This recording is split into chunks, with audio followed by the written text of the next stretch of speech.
in the second part, I have to say, being beaten up by Ray Fiennes was pretty fun. It wasn't always comfortable, but it was fun. I did quite enjoy. I enjoy scenes like that where I get slapped around a bit. It's quite fun. Yeah. So that was good. That was definitely a highlight. Being on the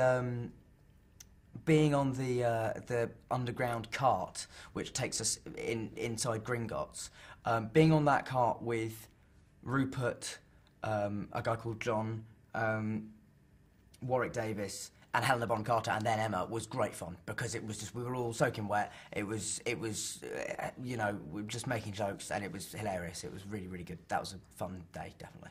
Fun few days.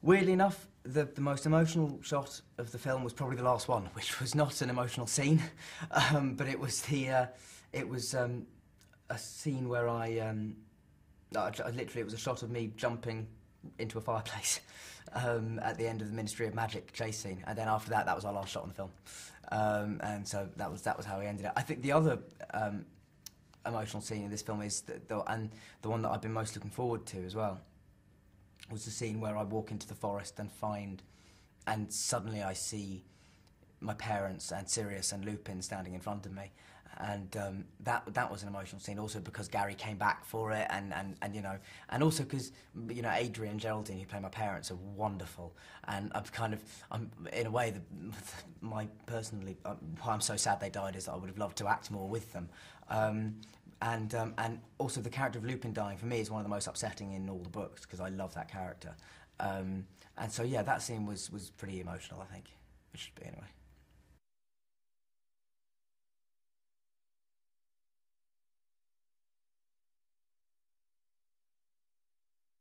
Fight for your life, I suppose, would be one of the main themes. It's a battle to save Hogwarts. It's a battle to survive.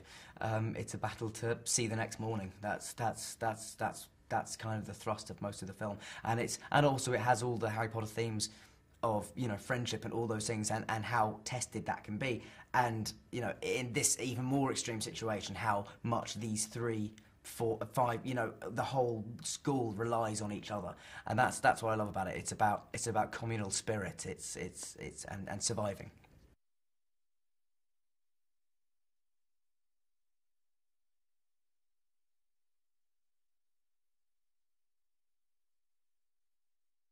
I like to think it has in some ways. Certainly for fantasy films, I think we've you know, us and Lord of the Rings, I think, with, you know, we obviously came out around the same time, and they were at that stage sort of designed for a much older audience, you might say. But yeah, I mean, I certainly think we've set a very high standard, because we've had fantastic directors, and we've also shown that we're not afraid of taking it in a direction that wouldn't necessarily be expected. You know, I don't think many people expected either Alfonso Cuarón or David Yates to be names in the hat for any Harry Potter films.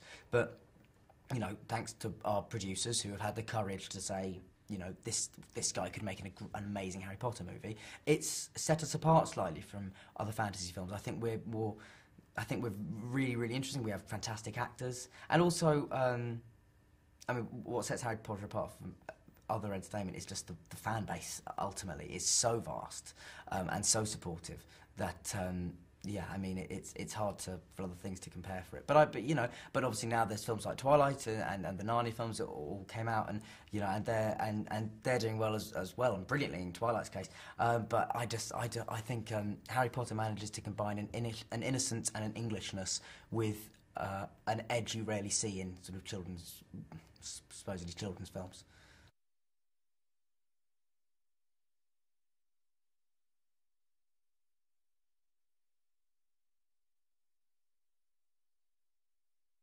It was no, it was quite sad, but it was, I think, more than letting ourselves be soppy and nostalgic about it. I think we just used the pressure we felt, because we knew it was the last one, to spur us on to try and make it the best one we could.